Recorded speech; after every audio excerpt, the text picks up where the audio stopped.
My name is Peter Turner. I'm the managing partner at Meyers, Friedberg Lewis, and on behalf of the firm, I'd like to welcome you and thank you for joining us this morning. This is our first, we call these breakfast briefings of 2015, and the topic being, or the title being, Don't Let a Cyber Attack Paralyze Your Business, Necessary Precautions You Must Take Now. It's pretty timely, and there's a lot going on. In a minute, I'll introduce our panel and turn it over to the panel. You have in front of you on the table, when you take a seat, a little brochure about Meyers Roman. For those of you who are unfamiliar with us, we're located down Chagrin Boulevard, and we are a full-service law firm. We respond to the needs of small and large businesses and individuals, pretty much the legal needs that they may have. The brochure lists out our practice areas. We are here and we are not only responding to situations locally, but also regionally throughout Ohio and outside of Ohio, and through a consortium that we belong to called Law Pact. We actually can handle and assist clients in situations internationally. Law Pact has member firms around the world. So take a look at that. You've also got a small device on ID theft, and I think one of the speakers may tell you about that and how that can be used. So this topic, cybersecurity, is hot now, and almost every day I get something announcing a new seminar or webinar. Yesterday I got one, and for a 90-minute webinar for $199, this is sort of typical of what you're getting. They call it How to Navigate the Data Breach Storm, Identifying the Risks and Managing the Aftermath. And just to kind of set the stage for what you'll be hearing, a number of confirmed data breaches they're expected to rise, and they will rise this year and into the future. It's more important than ever for companies to understand data security and how to protect one's business and customers. It's been said that there are two types of companies, those that have experienced a data breach and those that know they have experienced a data breach. In an age when companies place more value on their intellectual property than their bricks and mortar, data protection must be a priority. Data breaches may involve disclosure of financial information, personal health information, personally identifiable information, trade secrets, and intellectual property. Given the risks and significant costs of a breach, it's important to know in advance what to do to mitigate the risk of a breach occurring in the first place and appropriately manage the breach once it happens. So with that said, you're going to be hearing from three people this morning, and I'll introduce our panel. Peter Brosse is a partner in the firm of Meyers Roman. He is the chair of the business and corporate group. Peter has been practicing for in excess of 30 years, and those of you who know him know he is an extremely knowledgeable advisor, a trusted advisor. He's worked with lenders, venture capital, financial services, manufacturers, professional services, real estate development, pretty much any business you could think of, Peter has dealt with it, and he's dealt with all kinds of situations, including cyber issues. Peter frequently speaks on business issues, including startups, succession planning, year-end planning, real estate, and those topics I mentioned. And he is actively involved in the community and charitable organizations. You're also going to hear from Isaac Figueras, who's an associate with Meyers Roman. He is also in our business and corporate group. Isaac has worked on numerous business transaction mergers and acquisitions. He's taken a particular interest in cybersecurity and has really been a sponge and a tremendous resource for us when it comes to any issue relating to cybersecurity, including insurance issues relating to cybersecurity. And we also have, and we're pleased to have joined us this morning, Gary Sheehan. He is the Chief Security Officer at ASMGi. He's a certified security professional focused on providing governance, risk, security, and compliance solutions that align with the customer's business goals and objectives. ASMGi is a leading technical support and information technology services business in the Cleveland area, which provides connectivity, network infrastructure, data management, and security services to a variety of small and large businesses. So with that, I think I've said enough, and I'll turn it over to the panel. Good morning. I'm Peter Brosse. Thanks for coming here today. I know it's early in the morning, but I want to pose a few questions to you.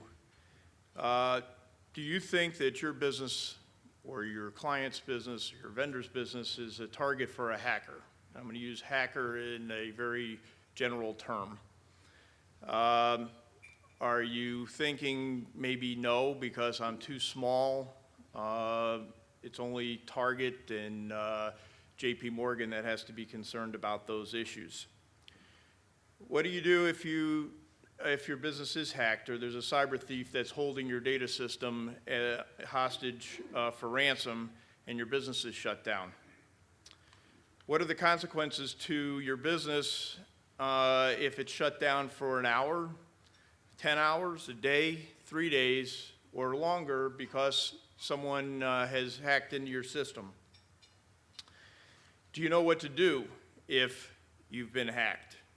Can your data be recovered? Can your business sustain the cost of a situation where you've lost data or your data has been absconded by another party? Can you pay government fines, and can you deal with the loss of productivity? Can these risks be addressed? I'll answer that question. Yes. Our clients at Meyers Roman are primarily closely held businesses. You would call them small businesses or medium-sized businesses. They're manufacturers, distributors, professional service providers. So this is not an issue that only big companies need to be concerned about. And even big companies, this is an article from the Plain Dealer. Apparently the Plain Dealer doesn't put dates on their paper anymore, but I think it's in the spring of last year. Contractor accused of Eaton cyber attack. Charges say he put malware on their computers. So if it can happen to Eaton, it can probably happen to you and your customers and to your vendors. Today, Isaac Figueras and Gary Sheehan and I will discuss with you why a small business needs to be cognizant of and address these issues, cybersecurity issues, and what can be done to mitigate and address the risk, and how to determine to what extent your business needs to address it. So with that, I'll turn it over to Isaac.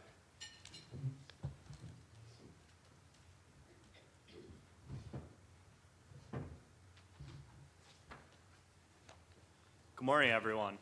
So I heard that we were actually competing this morning with NPR on talking about cybersecurity. So thank you, everyone who came here instead of listening to it on your normal route to work. So this morning, I'm going to start with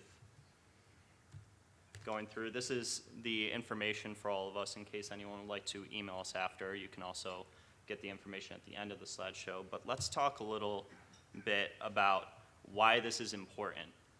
So we like to emphasize, as most people do, that this is not where but when for all businesses. A lot of people are asleep at the wheel right now. They think that I don't have important information or there's no reason for someone to target me, and frankly I don't have the money, so why should I be investing in this? And we'll start with, well, if you don't think you have the money for precautions, then you're definitely not going to have money to deal with the resulting damages when your business gets shut down from it. But there's another issue going on here. In 2013, attacks on small businesses and medium-sized businesses went up by 61%. And that continued in 2014. It's a growing trend that the new victims are not the large businesses. They're the small and mid-sized businesses. And really, at this point, about 1 in 5 businesses are getting hacked. Small businesses are being hacked. Now, that's pretty big numbers if you think about it. If you look around this room and think about from a business standpoint, almost at almost every table somebody's been hacked. And as far as individuals, 1 in 4 individuals have had their information lost at this point due to a business being hacked. So again, look around you. chances are it's either you or somebody right next to you that's just lost their information. Now, why is that? Well, it's because small businesses are not investing in these precautions.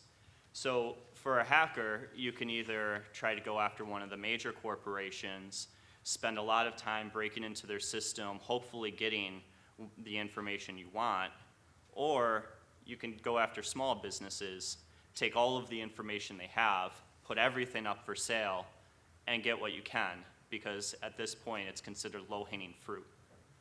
And they are easily attacked by a lot of different sources. Obviously, ransomware is the one that comes to mind.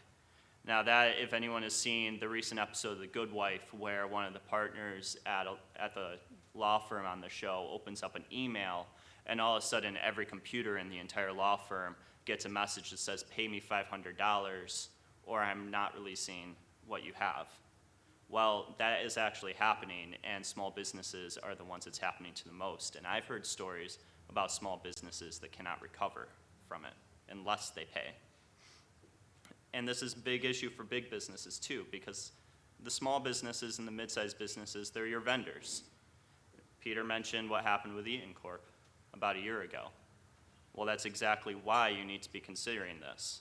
I've heard of programs at Key Bank. Recently, I heard that the chief information officer discussing how they are trying to work with the small businesses that are their customers or their vendors to help them recognize the precautions they need to take. So let's talk a little bit more about why. It's basically what I just told you. This is a gateway to larger businesses by going into the small business. There's often fewer protections. Even worse, when there are protections or it's a known issue, the protocols are often ignored. And whether it's your employees finding an easier way to share files to their home laptop or just not wanting to follow what they feel is a strict protocol, you might find that you've put a lot of time in making sure you're running your business correctly, but your employees aren't invested or knowledgeable in following what you've asked them to do. Now, no matter what, every business has valuable information, consumer information, confidential information, trade secrets that they can pull. And as I said, at this point, a hacker will go into your business, take every bit of information down to how you operate, and sell it for whatever price they can get. Now, what does this mean? There's a calculator out there released by IBM and the Ponemon Institute that asks you about 16 questions. And if you go through it, it will give you predictions on what kind of risk you have, your chance of being hacked in the next year, and what kind of damages you would see if you were hacked. I had the pleasure of running a survey on this with about 25 businesses. Interestingly, about 13 of them gave me results that were favorable. And that's what I have up here. The quote-unquote favorable result for a small business is to only have $100,000 worth of damages and to only have a 10 or 11% chance of being hacked in the next year. Now, these numbers really consider only losing about 5,000 records of consumers. What if it was 10,000 or 20? That number can go up exponentially. And don't be mistaken, the factors that decide where you fall are not just whether or not you put security protocols in place ahead of time. Obviously, that is the first thing you need to be thinking about, is how secure is my program, how secure is my network, am I encrypting my emails? But there are several other factors that heavily contribute to what your costs are. Industry is the largest. Unsurprisingly, the medical industry has the largest cost. But that doesn't mean that you don't have a large cost. In fact, manufacturers, anyone that works with consumers can have very high losses as well. What kind of information do you have?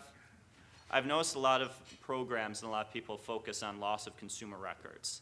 Let's be honest, most of us have to some level consumer records, but a lot of us work in the area of trade secrets or confidential information you're holding on behalf of your customers. If you work for larger businesses or smaller, you often have specifications from them that you could lose. So the only real difference there is if you lose that information and you're not sending out a notification, but you still need to call that business and sit down with them and explain why you just lost their confidential information. And that could be your top customer. Well, if it's 10, 20% of your revenue, all of the ramifications are still there. The only difference is you'll be in court over a breach of contract claim instead of losing somebody's information. Your geographic footprint, if you do anything overseas, not only do you have to worry about the laws in the US, but you have to worry about laws in the European Union and all over the place. What kind of organizational structure do you have? Oddly enough, two of the biggest factors in reducing your cost are if you've appointed a chief security officer and if your management team is actively involved in planning for a breach. And then you look at every other factor and it really comes down to common sense. Have you thought about this ahead of time? When you're breached, you're going to have costs. Whether or not it puts you out of business depends on if you do what we're talking about today. Now I'm going to turn it back over to Peter, and he'll start discussing how you can organize your business to be ready for a breach. And I'll be back in a few minutes to discuss who you're going to see at the other end of the court if you fail to take precautions. Thank you. So one of the things that we have to at least come to grips with is it's not if, it's when you're going to have a security breach.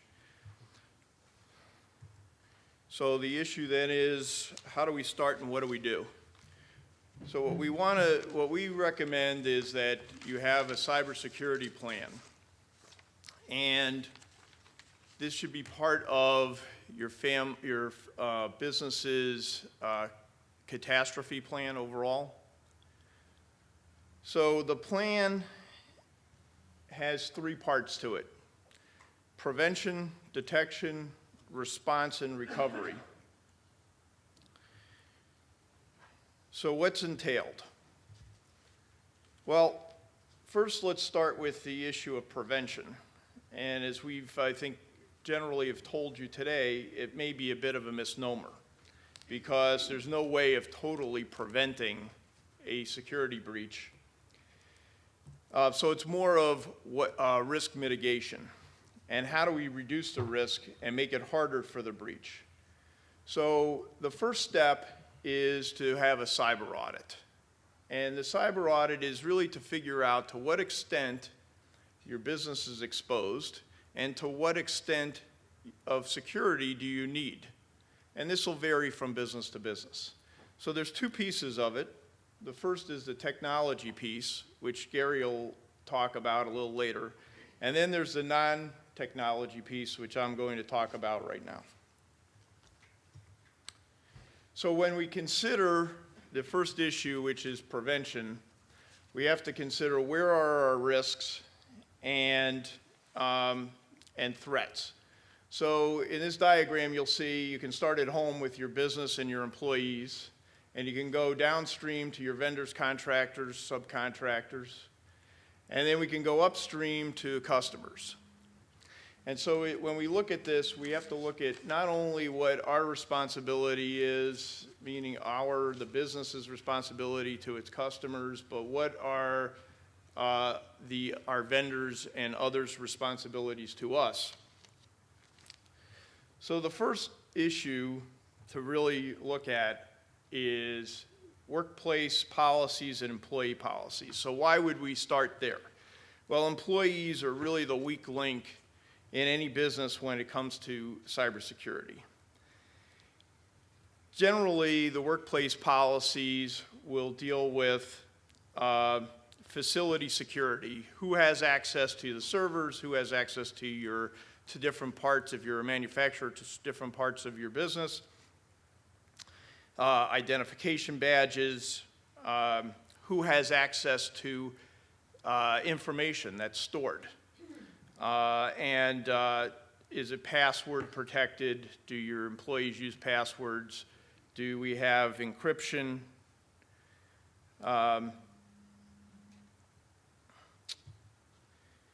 Do you have email policies? Second is, let's consider how many devices that our employees are using today. So We can have smartphones, tablets, computers, and so employees are basically connected to at least 3 devices at any time. And tablet use is increasing. So what we see an increase of is employees using their own devices for business purposes, or bring your own device, BYOD. So when a business has to consider what policies need to be considered here, one is, do you have, as a business owner, do you have access to that employee's smartphone, tablet? 2, who's in possession and control of that information, and who owns it? What can be stored and what is prohibited from being stored on an employee's device? Is the device password protected? Do we have an account management such that in order to get into the device, is there a password that has to be inputted? Is it locked? Is there a social media policy? Employees have a tendency to post a lot of things on social media. Is there a restriction on what can and can't be posted? Do you have a policy as to Wi-Fi? There are not, as you've probably experienced if you go to the airport, not all Wi-Fi is secured. Is there a restriction on using unsecured Wi-Fi? Are there restrictions on use of location services or GPS by employees? And I thought this was an interesting issue or policy, because people have a tendency to post where they are at all times. There is a way in which an attacker can then follow an employee and ultimately determine where they are and potentially for what purpose they're there. So it's an issue of confidentiality. Texting policies. As most of you probably know, texts don't go through your server, and they may not be saved by Verizon or other owners or other companies. And so there's a lack of ability to determine what an employee is communicating as it relates to the business. Again, it's lack of control by the employer. And we need to consider what happens if that device is lost. Is the employer able to lock it down and from a distance clean all the information off that device? Are you requiring that of your employees? What is and isn't stored on their device? Are you allowing them to have access to trade secret pricing information and other confidential information? So, and then the other issue, of course, is enforcement of the policies. You may have them, but are you enforcing them? And if so, how are you going to enforce them? And of course, then there's the old school non-disclosure and non-compete, which employees should be subject to, which also supports this. So then we have third-party risks. So can we mitigate these risks through contract? And ultimately, what are our responsibilities, or your business's responsibilities under your contracts currently? And what are your responsibilities of others to your business under contract? And do you require that there's a certain standard of cybersecurity met? Interesting in that if you were buying a business, is this an issue, cybersecurity an issue on your due diligence checklist? So there are a few contracts that I'll just briefly discuss. Website contracts. Your websites are typically hosted on a third-party server. What are the responsibilities of the host as it relates to security to your website? Can they financially support if there was a hack? Do they know how to respond? Are there certain standards that the host is supposed to be required to maintain? Vendor and subcontractor contracts. Do your vendors have access to your IT system? Some of you have IT contractors that are maintaining your system. Sometimes, as I've had a client that is going to write a program and as a result needed access into the system of his customer. Are you requiring that they maintain certain standards of cybersecurity? Is there an indemnification provision, which we'll talk about in a second? If there are regulations or industry standards, are they being maintained? Now, what I'm starting to see, and I've only seen it really one time in this situation where I had a client who was being contracted by a fairly large but not a public company to write a computer program, and they had a master contract. 3 pages of this 15-page, 20-page contract were just standards of cybersecurity, and they wanted them to meet ISO standards, and ultimately this is a small business. They're not going to be able to maintain it. So at this time, we were able to say, look, we'll maintain the security that we do for ourselves and our other customers, but we can't do any more than that. That company did some further due diligence and was satisfied. But as time goes on, I'm not sure that that is going to be as easily negotiated away as it was last summer. And then the issue is, in these contracts, who's responsible if there is a breach, if you have a vendor? Are your indemnification provisions in your customer contracts or your vendor contracts, are you inadvertently indemnifying your customer for a breach that occurs to you? These indemnification provisions, which, we all put them in. You don't think really too much twice about it, but they're general. A lot of times, they're very general.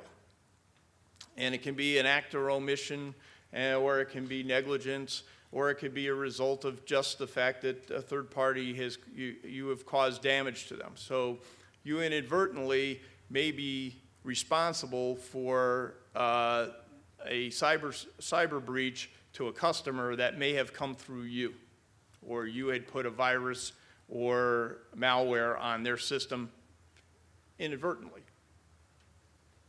And then, of course, there's cloud computing. Everybody loves to say, I'm putting information in the cloud.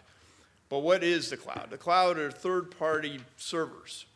So we have all the issues with these servers or hosts. Again, what are their responsibilities? Are they maintaining a standard? And since you're putting all your information in the cloud, you have to. It's not just a website. It becomes much more of an issue for you. Are they detecting and seeing that whether or not there are potential attacks to their system? And can they financially, do they know how to respond? Can they recover your information? And lastly, can they financially back up the costs of doing of this? So one of the pieces in our businesses is that we mitigate damages, you buy insurance. So most businesses will purchase commercial general liability policies, business interruption, crime or employee theft, maybe an E&O or professional liability insurance. And, but the issue is, do these policies cover the costs if you have a data breach? Maybe, maybe not. So take business interruption. If your business is shut down as a result of a data breach, you would make a call, say you have business interruption insurance, and make a claim. But the question is, does your business interruption insurance cover a data breach?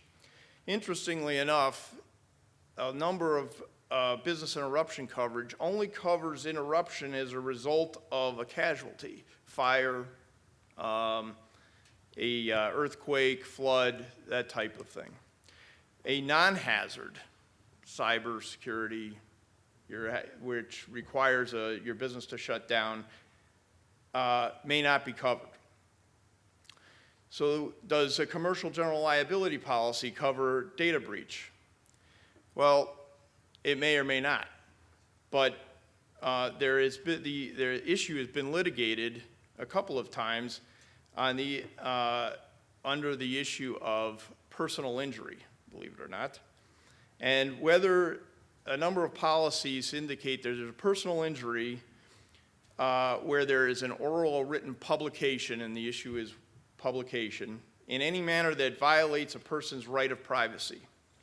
So some courts where personal identifiable information or medical records have been posted on websites or have been able to be obtained by the public have determined that that is a publication, there has been a violation of person's privacy, and have found coverage.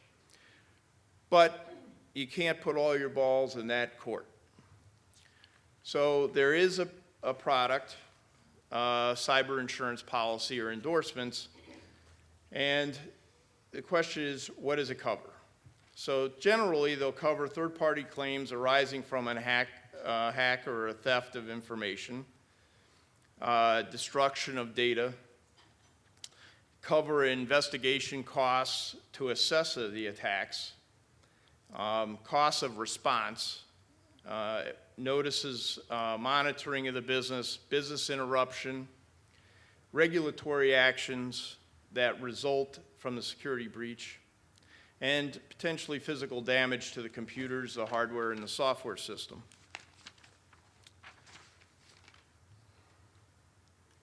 But what you have to be very cognizant of is that in any contract, the devil's in the details. So what is covered and what is excluded? And so when looking at this policy or endorsement, you have to consider what is excluded. So for example, does a policy cover extortion when your data is held for ransom? And the costs of the policy will vary depending upon obviously what your coverage is. And then you also have to determine, as part of the audit, to what extent you need coverage. And determine what your risks are. Are you subject to HIPAA, for example? Are you keeping Social Security numbers and credit card information, which hopefully you're not, on your system? The second part of your plan is detection. And what this entails is the regular and continuous monitoring of your system, your updating of your firewalls and virus malware protection, and having your IT people determine whether they've indicated that people have that they've seen potential attacks, and the key here is really the updating of malware and doing this on protection and doing this on a regular basis. The last piece of this is response. So it's happened. You've been hacked, and what do you have to do? And your plan should already lay out to what extent you have statutory obligations. And as Isaac will talk to you in a little bit, there are federal, state, and international laws that will require response, and in a very short period of time. So it's important to know what you need to do.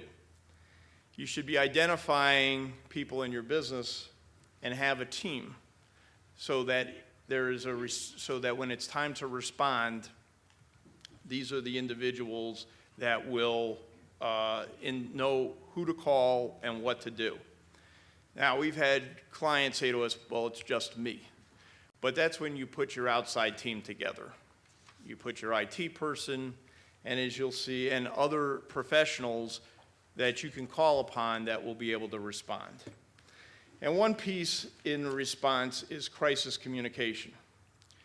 You know, what do you have a concern of loss, not only of money, but loss of your reputation and loss of confidence from your customers, your employees, and how do you manage that?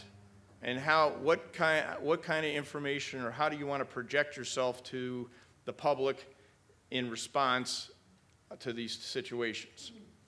And the last piece is restore. How do you get your information restored? And how are you backing up your information currently? Is your office manager still taking tapes home with her at the end of each week?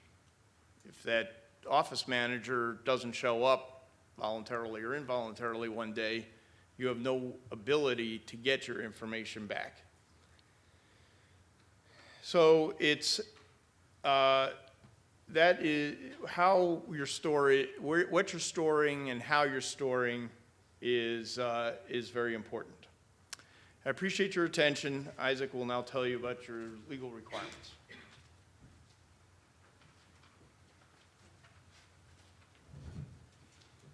So as an attorney, this is probably my favorite part that I get to discuss with you.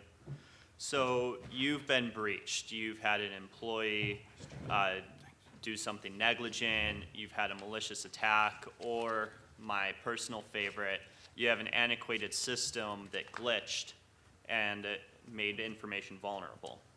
Who do you have to answer to? I mean, obviously you have to answer to your customers or the consumers whose information you lost, but let's talk a little bit about the different actors, state, federal, or regulatory, that might come after you and say that you need to pay fines. So first you have your state laws. Currently, state laws govern breach notifications. And the last I saw, there's at least 47 states that currently have a law in place. Now, these generally will require you to notify consumers that you've lost their information if that information you lost is social security numbers, credit card numbers, driver license numbers, and there is a chance that the person who now has the information is going to use it to commit a fraud of some sort. Now, that is a very generalized look. The difficulty is that every state has come up with its own interpretation of that basic model. So if you are operating throughout the United States, you need to make sure that whatever notification you're sending out complies with all of them. And believe me, for those of you who thought that Home Depot and all of these companies were offering you 1 to 2 free years of credit monitoring to be nice, they weren't. That's what they have to do at this point in order to make sure that they don't have the state's attorney general knocking at their door and saying, in addition to the lost business, you have to pay me now. Federal laws and regulators are pretty industry specific at this point. Now, some of us have seen that the president has tried and discussed on numerous occasions putting in general breach notification requirements or general minimum security requirements, but has had very little success in actually getting these ideas to make headway and become a full federal law. That has not stopped several different regulators from stepping into this area. Now, the SEC has played a large role in this. If you're a publicly reporting company, there's certain things that you have to report on it, but the one that stands out and that you need to keep an eye on currently is the FTC. Now, they're saying that it is an unfair or deceptive trade practice not to take precautions ahead of time if you hold consumer information. So that means that you can be fined if you didn't go through and conduct an audit or think about this ahead of time and take some precautionary measures. And there's other things that these regulators are looking at or that federal laws are looking at. They have some specialized breach notifications. They often have reasonable security requirements, and some even require you to have record retention and destruction policies or to pass those policies on to your third parties that you're selling to. A good example is credit reporting agencies. Credit reporting agencies are not allowed to give credit reports to entities unless by contract the people receiving the reports are destroying them in a certain way within a certain time. Other things that you need to consider, if you contract with the Department of Defense, and don't tell me if you do, I don't want to hear it, but if you do, you need to have very specific requirements and procedures in place for the information you're handling with them. Now that's just a taste. That means that when you're conducting your audit, you really need to think about what industry you're in. You need to talk with your legal counselor and your IT provider about what industry standards are applicable to you so that you're following the right one. Now upcoming, we've just seen the announcement of the Cyber Threat Intelligence Integration Center. That's a mouthful. It's kind of uncertain what they're going to be doing yet, but from what we understand, when President Obama announced this, they're going to be a hub between agencies. I know currently there's several that are working on it, including the FBI, going to different businesses after a breach, discussing with them how to respond, who caused the breach, how to reply to it. This is supposed to help unify what is currently a very difficult area to navigate because so many different agencies are putting their hands on it in different ways. Now, I don't want you to think that the only people you need to answer to after a breach are the regulators. We've seen private actions for breach of contract. For those of you who work primarily in trade secrets, that's where you're going to be concerned, is if your top customer is suing you because you breached an NDA or a confidentiality agreement by not having the right requirements and having a breach. You can also see class actions from individuals. Now, these have had varied success, but Target had over 100 class actions filed against it following Target's breach. Now, regardless of whether or not those class actions succeed, that's a lot of expenses that get paid to me and to other attorneys who are really the ones winning here. And then your credit card issuers, all of the companies that are having to reissue credit cards are getting together and suing the people who had the breach because that is expensive to reissue credit cards following, say, Home Depot's breach. So what do? How do you keep that fine down? What's reasonable is the question you need to be asking. And as we move into Gary's part of the presentation, you're going to get a taste of what an audit is and how you can decide what's reasonable for your business. A lot of this are questions we've already asked you. Take a look at the information that your company carries so that you know what industry or federal regulations and standards you need to follow. What is reasonable in relation to your circumstances? Now, just because you might be a small company, you might not need the same level of precautions that one of the major companies has, but you still need to take some steps. What did you do retroactively? A lot of companies wait until they're breached to start putting in standards. That is a big difference in cost and what you're going to have to pay. And have you conducted your cybersecurity assessment? Now, this is not without hope. This is not going to be a process that has to be all-intensive, time-consuming. You aren't going to be able to focus on your business because you need to do your cybersecurity. If you have good professionals, this can help you make your business better. And the first step is figuring out where you stand.